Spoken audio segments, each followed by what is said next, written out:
Hey, I'm Spencer with energeticcity.ca, and this is the Community Roundup. And today we are at the North Peace Museum to talk to Bruce and Glynnis with the Charlie Lake Conservation Society. How you doing, guys? We're doing well. That's good. Looks like Bruce has caught something there, so that's good. And we're just going to talk a little bit about what you guys have been up to this summer, and you know what we can expect to see with the last month of the exhibit. So Bruce, besides catching a bunch of fish, whether they be cardboard or otherwise, what have you been up to this summer?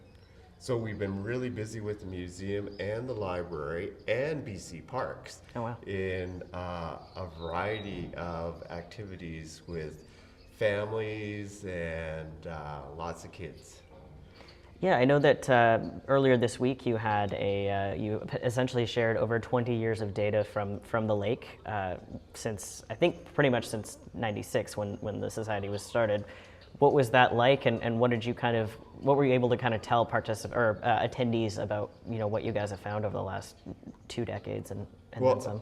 I think it's really fantastic that we have all this data from even beyond 20 years. We've got 20 years of volunteer collection of data, but there's been actual Ministry of Environment studies before that as well. Wow. But I think the message we wanted to get across is, Charlie Lake is a mature lake, and they call it a eutrophic lake, but it's a healthy lake. Okay. It is very productive. There are great walleye fishing in there. There's pike, there's burbot, there's perch, and I know that there's mixed feelings about the plants and the algae in there, but that's all part of the ecosystem in a mature lake. Mm-hmm. So if you were going fishing, I know that this is something that I hear a lot, is if somebody was to go fishing in Charlie Lake, you might not want to eat the fish that are in there. Is that really a concern, or? That's never been a concern of mine. I've had fish from Charlie Lake, every month of the year, and they're fantastic. Great, good to know.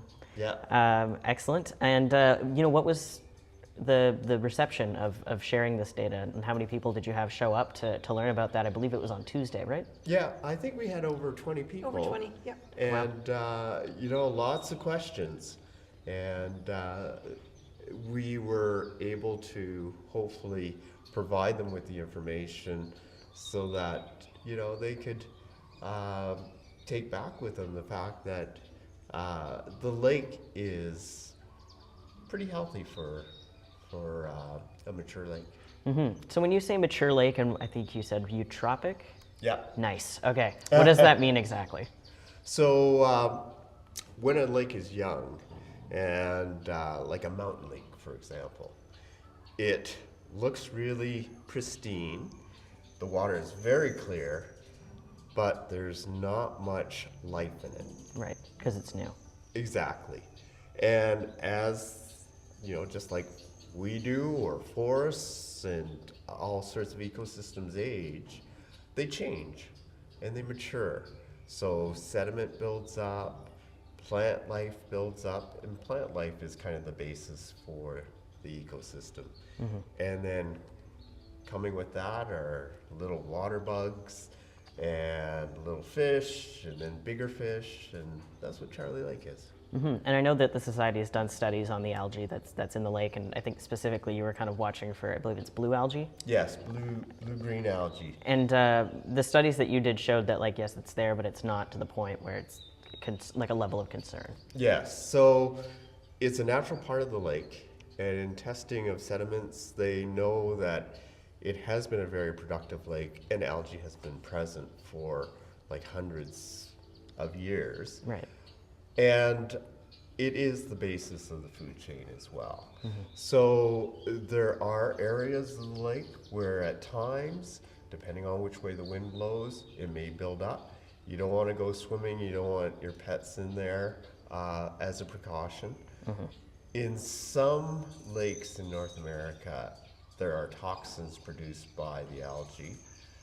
What we found in our testing was this algae here didn't produce the level of toxins that are seen elsewhere. Right, which and is that's a good thing. And that's different than, say, like a polluted lake where it's toxic to swim in it. I think people hear it's toxic to swim in it and they assume because we're around oil and gas that that's why, but it's actually just this algae that's natural and it blooms and it exists there, and no one, like, it's not like it traveled from another place. It's supposed to be there. That's right. Gotcha. Yeah. Okay. Yeah. And I'm curious, when you have, you say young lakes, what causes a lake? Because I know there's a lot of man-made lakes, but what causes a lake to kind of form? So usually it's just like puddles. If there's a depression, water will collect there. Huh. And Charlie Lake, formed when the glaciers came through and gouged out a big depression, and water collected there. Gotcha. That is good to know. Absolutely. All right. Glynnis, how about you talk to me a little bit about the exhibit that's been going on here since May?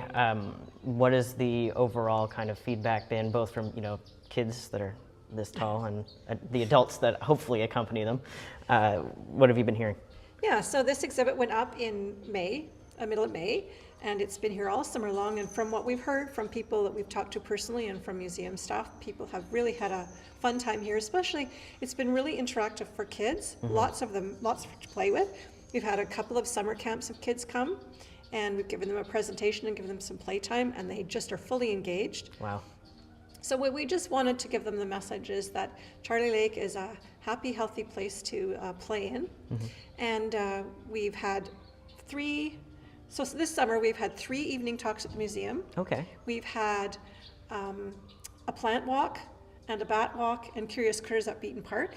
Awesome. And they've all been well attended and had lots of fun out there. And our museum exhibit will continue until the middle of September, and then it will be dismantled and will be just a legacy for the museum for the summer. A beautiful memory. A beautiful memory, yeah. So for those people who have not yet been, bring your kiddos down here and have a playtime, and just think about the blessing of Charlie Lake and about all it has to offer as us for the enjoyment. Summer, winter, fall, and it's a great place to be.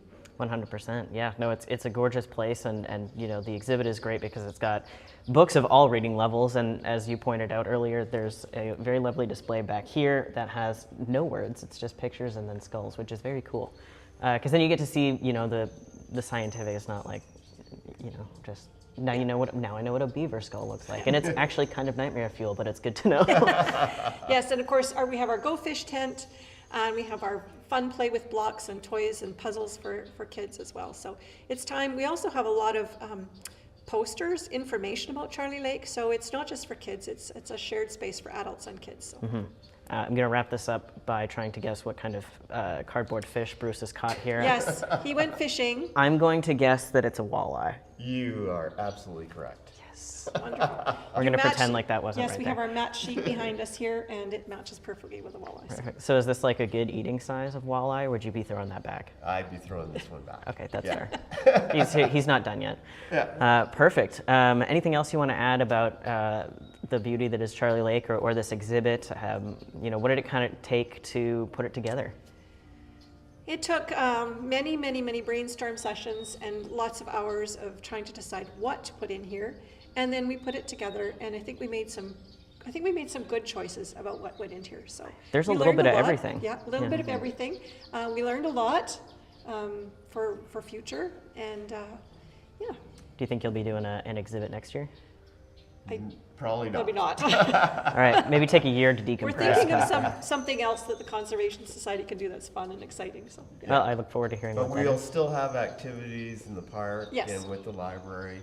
So yeah. We will have talks in the park. We will have another bat walk next year. We'll have curious critters again next year. So for people who are interested, watch our Facebook page and watch for posters around town because, yeah.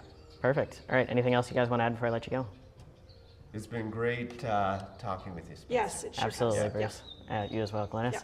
Yeah. This has been the Community Roundup, which is sponsored by Brad's Furniture and Appliances. I'm Spencer with EnergeticCity.ca. Huge shout out to Bruce and Glynnis for letting me crash this exhibit, not once, but twice. And I learned something each time that I go, so you should definitely come check it out. For EnergeticCity.ca, I'm Spencer Hall.